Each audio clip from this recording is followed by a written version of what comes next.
85 बरस की एक बूढ़ी मां जिसके 3 बेटे हों, जिसके पास 12 बीघा खेतीहर जमीन हो, वो अगर अपने खेतों को बेटों के बजाय प्रधानमंत्री नरेंद्र मोदी को देने की जिद ठान ले तो क्या होगा।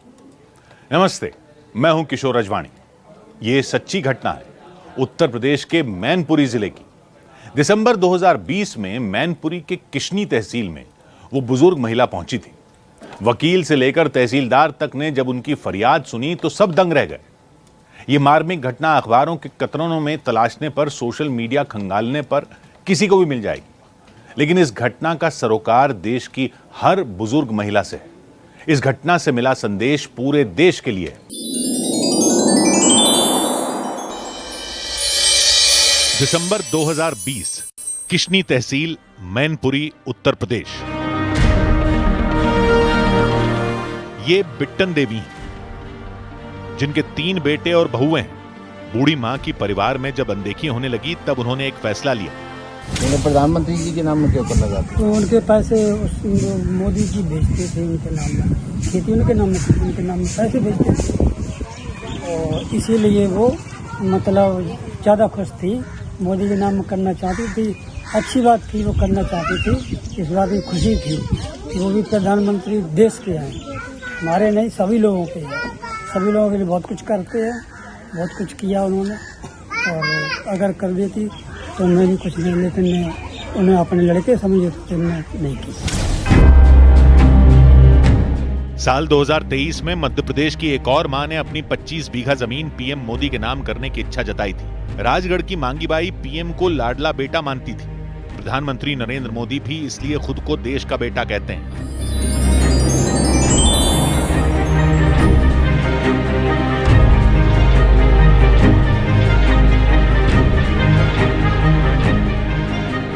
अगर गरीब का बेटा दिल्ली में बैठा है, आपका बेटा दिल्ली में बैठा है, तो हर मां मेरी मां है।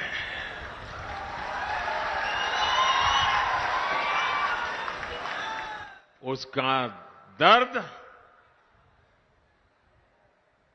उसके स्वास्थ्य की चिंता दिल्ली में उसका बेटा करेगा और उसका इलाज का पूरा खर्चा ये आपका बेटे करेगा।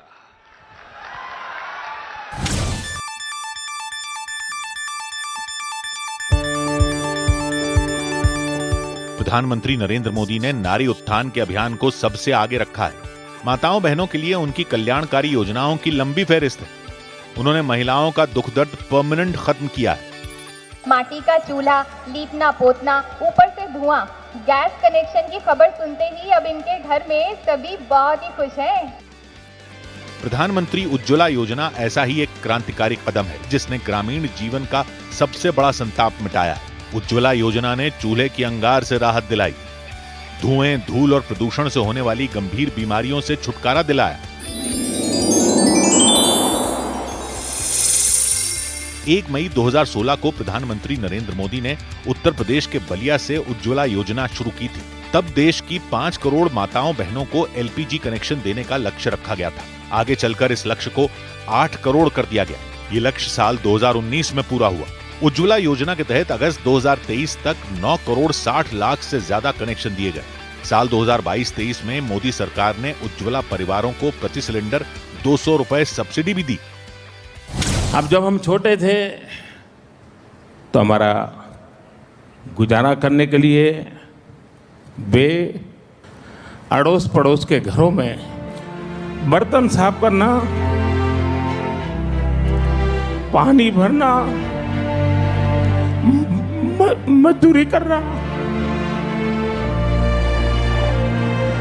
आप कल्पना कर सकते हैं कि एक मां ने अपने बच्चों को बड़ा करने के लिए कितना कष्ट उठाया। जिसने गरीबी देखी, जिसने अपनी मां के कष्टों को देखा, चूल्हे की तपिश से जो वाकिफ हो, वही देश की सभी गृहिणियों की फिक्र कर सकता है। उज्ज्वला जैसी तमाम योजनाओं से प्रधानमंत्री मोदी महिलाओं के लाडले लीडर बने हैं। महिलाओं की आर्थिक सुरक्षा और रेगुलर इनकम का बंदोबस्त भी पीएम मोदी ने किया। 60 साल से ज्यादा उम्र के नागरिकों के लिए प्रधानमंत्री वय वंदना पॉलिसी बनी, जिसमें अधिकतम 15 लाख रुपए निवेश करने पर जीवन भर पेंशन की सरकारी गारंटी दी गई। योजना में पॉलिसी होल्डर को मेडिकल परीक्षण की जरूरत भी नहीं है। योजना में निवेश के 10 साल बाद पेंशन भुगतान के साथ जमा राशि भी वापस कर दी जाती है। अगर पेंशन पाने वाले की मौत 10 साल के भीतर हो जाती है तो जमा राशि नॉमिनी को दी जाती है। वृद्ध मां हो या फिर नवजात बिटिया, पीएम मोदी ने सबका ख्याल रखा। लाडली बेटियों के लिए पीएम मोदी ने सुकन्या समृद्धि की सौगात दी है। माताओं, बहनों, बेटियों, उनका जीवन पीढ़ियों को प्रभावित करने वाला, पीढ़ियों का निर्माण करने वाला जीवन होता है। एक बेटी का सामर्थ्य, उसकी शिक्षा, उसका कौशल सिर्फ परिवार ही नहीं, समाज की, राष्ट्र की दिशा तय करती है। प्रधानमंत्री नरेंद्र मोदी ने 22 जनवरी 2015 को सुकन्या समृद्धि योजना शुरू की। नवंबर 2024 तक देश भर में 4 करोड़ 10 लाख सुकन्या समृद्धि बैंक खाते खुले। स्कीम में 250 रुपए से 1.5 लाख रुपए तक की राशि प्रतिवर्ष बेटी के खाते में जमा की जा सकती है। बेटी की उम्र 18 साल होने के बाद ही ये जमा राशि निकाली जा सकती है। सुकन्या खाते में जमा राशि पर 8.2% ब्याज मिलता है। खास बात यह कि बेटियों के लिए की गई बचत पर इनकम टैक्स में 80C के तहत छूट भी मिलती है। पीएम मोदी ने बेटियों की खातिर बेटी बचाओ बेटी पढ़ाओ अभियान शुरू किया। भ्रूण हत्या के अभिशाप से बेटियों की रक्षा के साथ इस अभियान से उनकी शिक्षा दीक्षा को बढ़ावा दिया गया। बेटी बचाओ बेटी पढ़ाओ, હવે લોકો કહે છે બેટી ખિલાઓ, બેટીને રમત ગમતમાં આગળ વધારો। घरेलू हिंसा की शिकार महिलाओं के लिए पीएम मोदी ने 181 हेल्पलाइन शुरू करवाई, जिससे इमरजेंसी के वक्त महिलाओं को फौरन मदद पहुंचाई जा सके। हेल्पलाइन को असरदार बनाने के लिए वन स्टॉप सेंटर खोले गए। 2023 तक देश भर में 700 से ज्यादा वन स्टॉप सेंटर बनाए गए, जहां घरेलू हिंसा, दहेज, बलात्कार, तस्करी और बाल विवाह की शिकार महिलाओं को मदद मिलती है। रोटी, कपड़ा और मकान, एक इंसान की यही तो जरूरतें हैं। फिर आती है सामाजिक सुरक्षा की चिंता, रोजगार की टेंशन, सेहत का ख्याल। जिस देश में आजादी के 67 साल बाद तक करोड़ों लोगों का बैंक खाता तक नहीं था, वहां सरकारी योजनाओं का लाभ सभी को सही से मिलना क्या कोई सोच सकता था?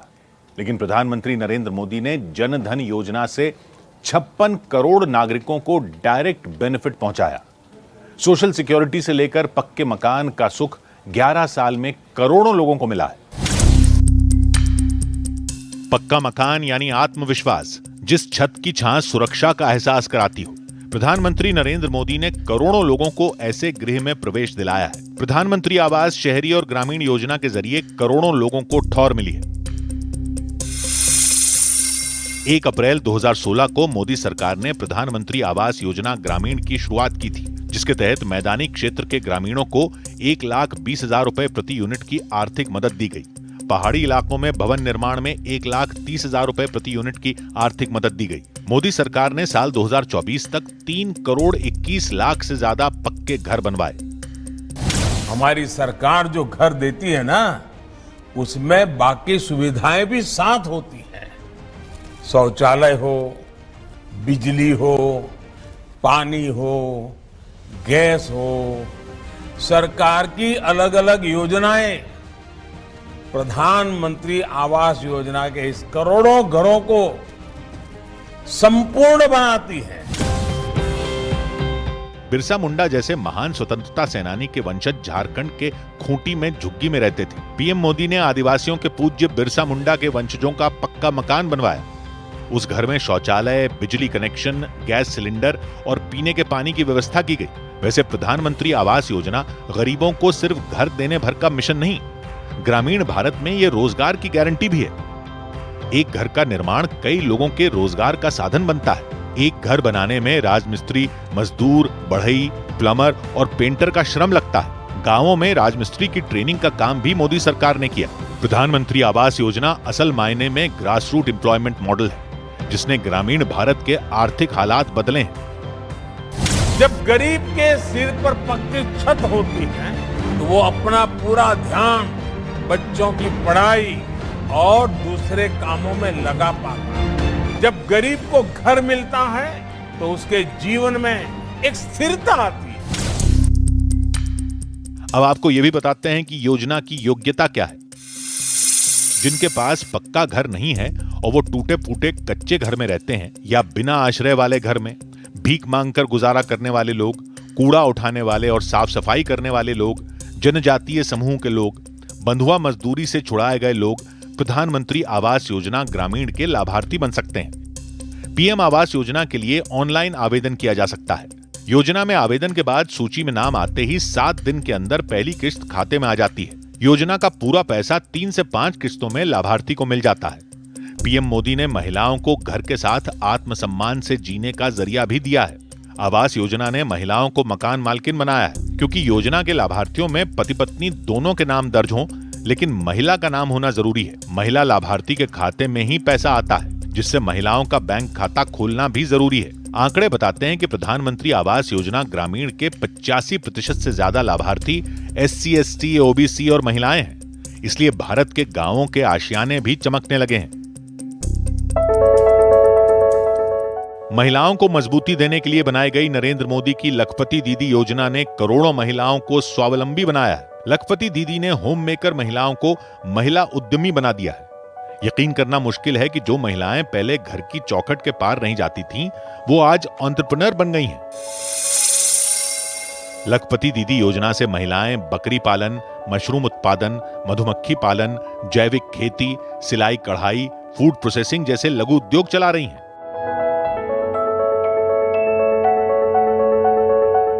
3 करोड़ लखपति दीदियां बनाने के लक्ष्य की तरफ देश तेजी से आगे बढ़ रहा है, जिससे महिलाओं की तरक्की के साथ गांवों में पुनर्जागरण हुआ है। नरेंद्र मोदी की नीतियों ने नारी शक्ति के आर्थिक विकास के साथ उनके आत्मविश्वास को जगाने का भी काम किया है। इसका एक और उदाहरण खेती के काम में जुटी ड्रोन उड़ाती दीदियां भी हैं। तो आपकी पहचान क्या है वो गांव में? पायलट की है? जी सर। पायलट है कि नमो ड्रोन दीदी है? ड्रोन पायलट है सर। भारत को ग्लोबल हेल्थ डेस्टिनेशन कहा जाता है। इसकी वजह कम खर्च में मिलने वाला बेहतरीन इलाज है। दुनिया के कई देशों के लोग भारत में सेहतमंद होकर अपने देश वापस जाते हैं। नीति आयोग के मुताबिक भारत में विदेशी पर्यटकों से होने वाली कमाई का बड़ा हिस्सा मेडिकल टूरिज्म से ही आता है। जिस देश में अस्पताल का नाम सुनकर आम आदमी घबराता था, वहां यह बदलाव कैसे मुमकिन हुआ? नरेंद्र मोदी ने हेल्थ सेक्टर में कैसे चमत्कार किया?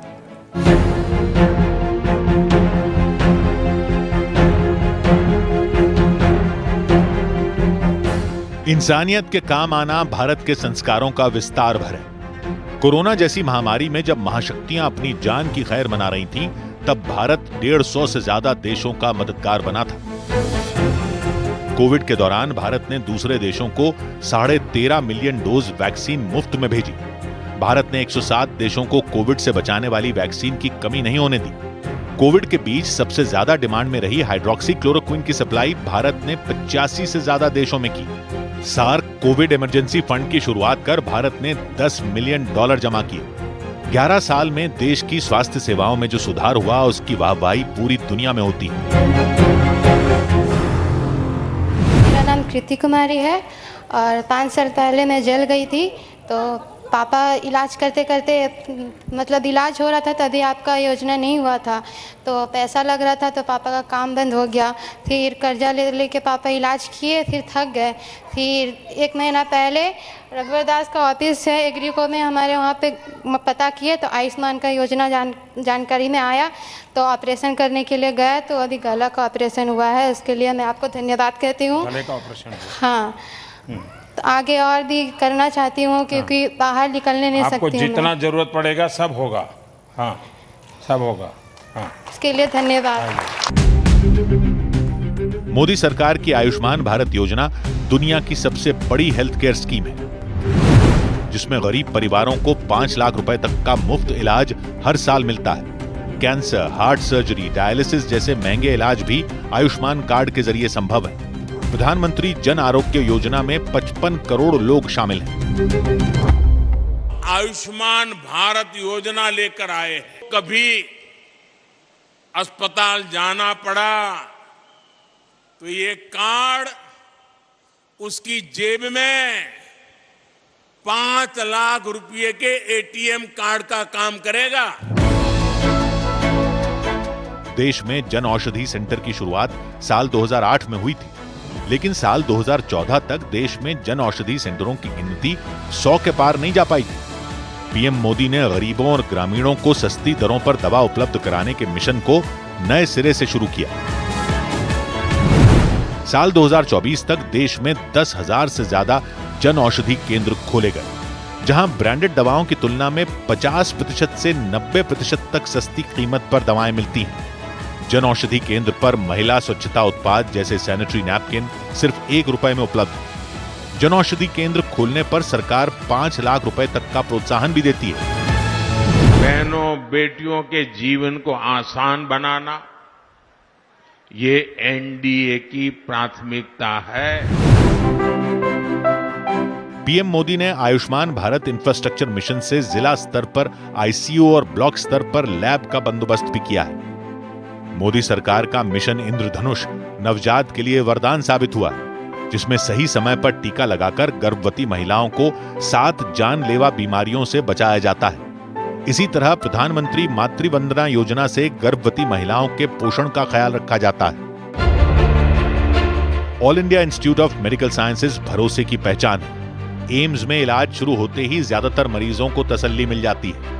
बेहतरीन डॉक्टर, बेहतरीन सुविधा, सस्ता उपचार एम्स की खासियत है। पीएम मोदी ने एम्स की संख्या बढ़ाने पर जोर दिया। साल 2025 तक देश में एम्स की संख्या 25-26 तक पहुंच चुकी है। 20 में इलाज भी शुरू हो गया है। झारखंड के बोकारो के नसीम अख्तर काम के दौरान हादसे का शिकार हो गए थे। नसीम अख्तर ने प्रधानमंत्री नरेंद्र मोदी को आप बीती सुनाते हुए ये तक कहा कि आयुष्मान योजना ने उन्हें पुनर्जन्म दिया। नसीम अख्तर की वो मार्मिक बातें सुन पीएम मोदी भी भावुक हो गए थे। बोकारो थर्मल में काम कर रहे थे, तो ब्रिज के ऊपर से काम करते हुए मैं गिर गए। ऊपर से गिर गए नीचे। 6 अक्टूबर था शायद। हाँ, अभी 2-2.5 महीने पहले। तो हम गिर गए तो बेहोश हो गए थे, तो वहाँ से निकाले आ गए रिम्स में। रिम्स में आने के बाद में आयुष्मान के विषय में जानकारी हुआ। आयुष्मान के बारे में जानकारी हुआ तो वहाँ जो है सो भर्ती हम हुए और वहाँ से इलाज चला। आयुष्मान के तरफ से दवा आता था, तो बहुत फ़ायदा हमको हुआ उससे। और अगर वहाँ से नहीं होने से हो सकता है कि आज हम धरती में नहीं भी रह सकते थे। दुर्गम इलाकों में और शहरों से दूर बसे लोगों के इलाज के लिए मोदी सरकार की मोबाइल मेडिकल यूनिट्स हाजिर हो जाती हैं। मोदी सरकार ने आदिवासी क्षेत्रों में सेवा के लिए डॉक्टरों को बढ़ावा दिया। साथ ही गांवों में हेल्थ वर्कर्स की भर्ती और प्रशिक्षण को तरजीह दी गई। मोदी सरकार का ये ई-संजीवनी ऐप है, जिसके जरिए कोई भी मरीज डॉक्टरों से ऑनलाइन परामर्श ले सकता है, वो भी फ्री में। ई-संजीवनी ऐप पर रोजाना औसतन 50,000 से ज्यादा मरीज डॉक्टरों से जुड़ते हैं। प्रधानमंत्री नरेंद्र मोदी ने मन की बात में ई-संजीवनी ऐप के फायदे देश को बता रखे हैं। आपको ये जानकर ताज्जुब होगा कि कनाडा और इंग्लैंड जैसे विकसित कहे जाने वाले देशों में मरीजों को सर्जरी के लिए महीनों इंतजार करना पड़ता है। अमेरिका और यूरोपीय देशों में सर्जरी बहुत महंगी भी है। मतलब अस्पताल में तबीयत बिल देखकर नासाज होना तय है, जबकि भारत में वर्ल्ड क्लास डॉक्टर और सुपर स्पेशलिटी अस्पताल बजट में मिलते हैं। 11 साल में भारत ग्लोबल हेल्थ डेस्टिनेशन बना है। एक हृदय रोगी अमेरिका में अगर सर्जरी करवाता है तो उसकी लागत क्या आती है, पहले ये जान लीजिए। अमेरिका में हार्ट सर्जरी पर औसतन खर्च 30 से 40 लाख रुपए होता है। वहीं भारत में हार्ट सर्जरी का खर्च सिर्फ 2 से 5 लाख तक सीमित है। अमेरिका में एक रात का अस्पताल खर्च 2.5 लाख रुपए से ज्यादा तक हो जाता है, जबकि भारत में ये लगभग 6,000 रुपए होता है। ऐसे ही देश में पीने का शुद्ध पानी भी बहुत बड़ी परेशानी थी, जिसके लिए पीएम मोदी ने जल जीवन मिशन का नारा दिया। साल 2019 तक सिर्फ 3 करोड़ 23 लाख घरों में नल से जल पहुंचता था। साल 2025 में 15 करोड़ से ज्यादा घरों तक नल से पानी पहुंच चुका है। आज देश भर में 1800 से ज्यादा ब्लॉक हर घर जल घोषित हो चुके हैं। बहनों को उनकी सुविधा के लिए नल से जल मिला है, शौचालय मिला है, मुफ्त बिजली कनेक्शन मिले हैं। पीने का पानी हो या पौष्टिक आहार, मोदी सरकार में हर गरीब का हुआ उद्धार। दुनिया की सबसे बड़ी फूड सिक्योरिटी स्कीम मोदी की देन है। नेशनल फूड सिक्योरिटी एक्ट के तहत 51 करोड़ 35 लाख गरीबों को 1 साल तक मुफ्त राशन मिलता है। 11 साल में बहुत कुछ अच्छा हुआ, उम्मीद से बेहतर हुआ, लेकिन भारत जैसे महादेश में सब कुछ ठीक करने में बहुत वक्त लगता है। जैसे भोजन की चिंता दूर हुई है, जैसे स्वास्थ्य के साधन जुटे हैं, जैसे शिक्षा की व्यवस्था बनी है, जैसे टैक्स में सुधार हुआ है, जैसे नारी सशक्तिकरण हो रहा है, जैसे काले कानून मिट रहे हैं, जैसे जैसे देश में निर्माण हो रहा है, वैसे ही आगे देश बढ़े, देश का मान बढ़े। प्रधानमंत्री नरेंद्र मोदी इसी अभियान में जी जान से जुटे हैं। स्पेशल सीरीज के अगले एपिसोड में देखेंगे, जो किसी ने सोचा नहीं वो पीएम मोदी ने कर दिखाया।